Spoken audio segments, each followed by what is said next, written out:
back to another episode of the EV Life podcast. I'm Crystal. I'm Hananiel. And in today's episode, we talk to Devon Award, who is the founder and CEO of Award Evolution based here in Edmonton.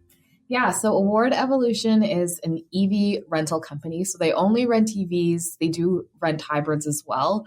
And they started about 4 years ago. So they've really expanded their company and their operations. And so we learned a lot about what it's like to rent an EV and what that process is. Yeah, so when Devon started Award Evolution, his clientele were businesses, commercial clients, and now anyone can rent a vehicle from Award Evolution. It's really nice. Like, he talks about people who've never driven an EV before renting the car just to kind of test it out and see how it fits their lifestyle, to get a feel for it.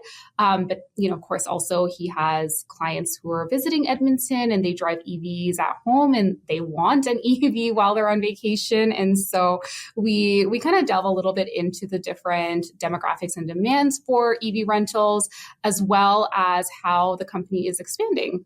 Yeah, so the fleet and the different models that they offer are rapidly expanding. I won't spoil, one particular model that they have coming to the market.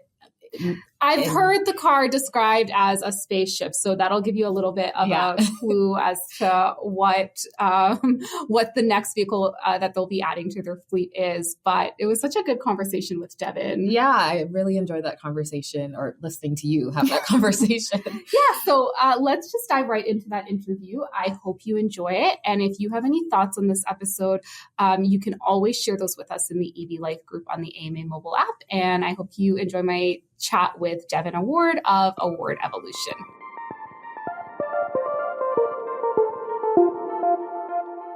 Hi, Devon. Thank you so much for joining me on the podcast today. Hey, good morning. Thank you for having me. So can you tell our listeners a little bit about Award Evolution and your role? Perfect. Yeah, I can definitely do that. Award Evolution is Edmonton's only full electric car rental service. And my role with them is the full CEO for the company. And how did you get started in the EV car rental business? How did this come about? Yeah, it's always been a passion for me, even before I purchased my first EV or Tesla. And the inspiration behind it was, as I noticed owning it, that my operational and my running costs, for owning the vehicle were almost non-existent. And my mind's always been in a business mode, and previous companies I've had in the past.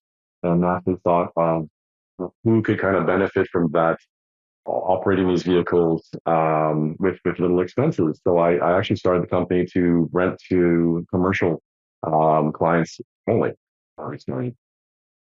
So it initially started with just commercial clients, and now anyone can rent your vehicles. Correct? That's correct. And COVID was a part of that. Some people weren't able to do their same jobs, their same roles. We had a influx of everybody returning vehicles, so sadly. And before we wanted to say maybe look at selling and getting rid of vehicles, the whole time we were renting to commercial clients, we did have the general public around Alberta reaching out to us trying to rent. So it was a no-brainer once we started losing some commercial clients due to COVID. A lot of the public or the tourists started reaching out. Especially at that time, a lot of air travel wasn't very, friendly, I guess. So people were doing a lot of road trips and using EVs and saving money and really gaining that experience.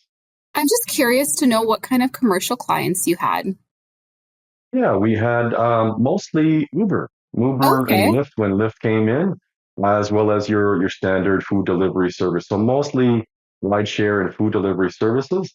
Nowadays, with gas prices, it's almost the only way to earn a profit if you're doing those type of services, if you have a EV or a hybrid. Do you still rent to commercial clients, or is it strictly just for personal use? No, we definitely still do. So when COVID kind of trickled down, a lot of our commercial clients came back because the markets were coming back, and now we hit both of those sides. So how many vehicles do you have currently? Yeah, we rotate between 20 and 30 EVs. There are some hybrids in there. I know this is an EV chat, but some people still aren't to that period yet where they can completely escape gasoline. So, but 20 to 30 EVs are in our fleet right now. And can you tell me some of the options available for rental? Yeah, definitely. So we are still primarily a Tesla. Tesla is one of our kind of primary vehicles that we offer, Model 3, Model Y. But we did branch out to the other brands during there was like chip shortage period of time where no one could get a Tesla or various different vehicles. So we reached out to Hyundai, to Kia, and Ford. We added a lot of those to our fleets as well. The Ioniqs, um, the and the Ford Lightning was a huge one for us here in Alberta. Yeah. Do you get like is there a particular vehicle that like a lot of people are interested in sort of like the It's most still popular rental? Is it still Tesla or still is the Tesla. I know when when we got the Ford Lightning in, there was a lot of buzz around it because it's the first pickup that was available in the market. But it still is an F-150 and there's not, too much more excitement than its electric truck. I still loved it having an F-150 in the past with previous jobs, but honestly, people still Tesla is the name when it comes to EV, whether that's a good thing or unfortunate for the other brands. do you find a lot of people are renting the vehicle just to kind of test out an EV for the first time? Or, like you said, is it just like tourists who are here for the weekend and they want to rent an EV while they're in town? Or, like, what's kind of I guess, the demographic of people who are renting? Yeah, as we started, so we've been just over 4 years now in operation. So as we started, EVs were still kind of unfamiliar with a lot of people, especially again in oil country here in Alberta. So at start, yes, it was, 1 or 2 days, people just trying out the vehicles, seeing how things work. But now over the years, it's become more or less like you were saying earlier, is repeat customers that enjoy the trips, customers that are already the owners themselves and have limited options when they go to rent, especially again in certain provinces or countries. So definitely it's gone past that. Let us just try it out and see if EVs work. Or get that experience. It's a full blown people looking for EVs to rent because they have them themselves. And what's the process for renting an EV through Award Evolution? For renting one through us, it's pretty standard. We have a website that you can access on your phone, on your laptop, etc. Go through the process, pick a car you want through the calendar. But we've also branched out to Turo. I'm not sure if you're familiar with Turo or not, Yeah. but it's a way to expose ourselves to the international market. So because we're a local, smaller car rental company when you compare us to some of the bigger players, so someone from Europe or in the US may not, Google search someone, a local car rental company, but they can find us on Turo. And we have had a lot of international from, like I said, from Europe, from the States, from all over the world renting our vehicles through that. So it did expand our reach. Yeah. So do have a lot of people who are driving an EV for the first time when they rent a car through Award Evolution. Is there like a little bit of an education piece before they take the car out? Do you ask people to disclose this, or what's that process if they've never been Yeah. behind the wheel of an EV before? So key things to know before you even, attempt to rent one is going to be, obviously where you're going, the destination, it is the distance, if there's chargers on the way, and mostly if there's a charger at your destination, because there's all these, myths or complaints about you have to stop so many times to charge an EV to get to your destination. But if your destination has a charging point or a charging point close by, then you don't always need to stop and hit those chargers on the way. And one other factor would be that people don't always necessarily look at it would be weather, just because it can play a big factor in some of the range that you get from it on longer trips. If you're in the city, nothing to really worry about when it comes to that, but just longer trips to confirm your range. I was just wondering if there's a little bit of an educational opportunity if Oh, yes, someone is coming to you to rent for the first time, like they've never driven that's it right. before. Yeah, so we did previously offer that at our old facility. We're in an interim facility now that we cannot. So we were offering a ton of education, especially when it was new. to the market, to the rental market, getting everybody prepared for it, and educating a lot of people with that. In our new facility that's closer to the airport right now in Edmonton, it is more autonomous and streamlined. We found that a lot of our customers were repeat and knew already how to drive it, or again already own an EV. So just at this current phase, we're not, but we do go through um, discussing with the clients, making sure, sending them. We do have virtual, I guess, education, I should say, that we do send them. But later I can discuss as well. We will be having a new facility and then bring that option back. Yeah, I'm interested to know about that. So currently, you said you're in an interim facility until you move to your new location. So just tell us a That's little right. bit about the plans for that. Yeah, so the plans for the new facility is going to be a few different reasons for why we'll have this, but we'll have almost like small dealership or small rental, storefront itself, where people can come in, see some of the vehicles, get that education during, business hours, but have the availability to rent our vehicles 24 hours of the day with or without that education, option. So that will be limited to like I said, to a 9 to 5 kind of option. But we want to keep that autonomous option for the guests that already have familiarity with the vehicles and can just come and pick up the car at 1 a.m., 2 a.m., 6 p.m., whatever it might be, and unplug it and go without having to have that option. And that's something I think is still apparent in the normal rental car market is you book it online, you pick the car, you hope to get the car that you've selected, you get all the way to the rental car company, they make you stand back in line, do the same paperwork again, and then you eventually get to your car if it's the same car you selected. With us, if you've already been a customer with A Rentals, it's a very streamlined right to your vehicle. You book it online, unplug it, and you're on your way. The second part of that is because we are branching to a bigger part of commercial offerings, and that's going to be more of a commercial van that could be your deliveries, your Oh, Amazons nice. that can rent these from central locations throughout Edmonton. And again, we don't expect that some of those users or those clients will just know exactly how to use these commercial vans to the best ability. And that's why we want to bring that education piece to our rental store for sedans and our commercial vehicles, so they can really understand the best use out of them. What's the timeline for adding those commercial vehicles? Honestly, it's going to be before the end of this quarter, or I guess you Oh, say the end of the year. And it's just going to, like, we'll be adding them to our fleet, but I think they'll be more available to them, open to the market by Q2 of next year.